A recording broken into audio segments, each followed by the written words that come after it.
windows darked by never-opened thick curtains, so I have to steal candles to read there, and afterwards scrape their guilty drippery from the floor. From one end to the other is 104 of my shoed feet, and 37 wide.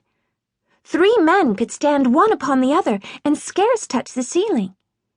Every inch of wall, aside from the door, the curtain windows, and their window seats, is wooden shelving, from floor to ceiling, all fully booked. No maid ever ventures here. The floors are left unbroomed, for unfootfalled as they are, what would be the point? The shelves go unfingerprinted, the wheeled ladders to the upper ones unmoved, the books upon them yearning for an opening, the whole place a dustry of disregard. It has always been so, apart from the governess times, of which more anon, leastways as far as I remember, for I first made my way here a third of my lifetime ago, when I was 8.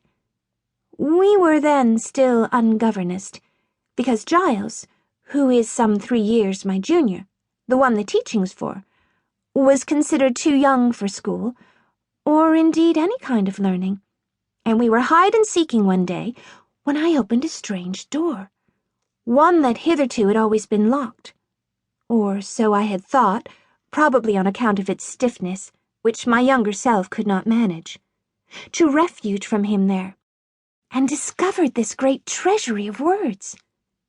The game was straightway forgotten. I shelved to shelf, extracting book after book, the opening of each a sneezery of dust. Of course I could not then read, yet that somehow wondered me even more. All these thousands, millions more like, of coded lines of undecipherable print. Many books were illustrated, wood-cutted and color-plated, a frustratory of captions beneath, every one of which taught me the miserable impotence of finger tracery. Later, after I had been scolded for going missing for so long that Mrs. Grouse had everyone searching for me, not only all the maids, but Flowery Meg and John, too, I asked Mrs. Grouse if she would teach me to read. I instincted not to mention the library, and it feared me quite when she gave me a quizzical look and said, "Now, Missy, what in the world has made you think of that?" It was one of those questions it's best not to answer, for if you keep quiet, grown-ups will always go on to something else. They lack the persistence of children. She deep-breathed in and long-sighed it out. "The truth is, Miss Florence, that I'm not exactly sure your uncle would want that. He has made clear to me his views on the education of young women. I think he would say that this was not the time." "But please, Mrs. Grouse, he wouldn't have to know.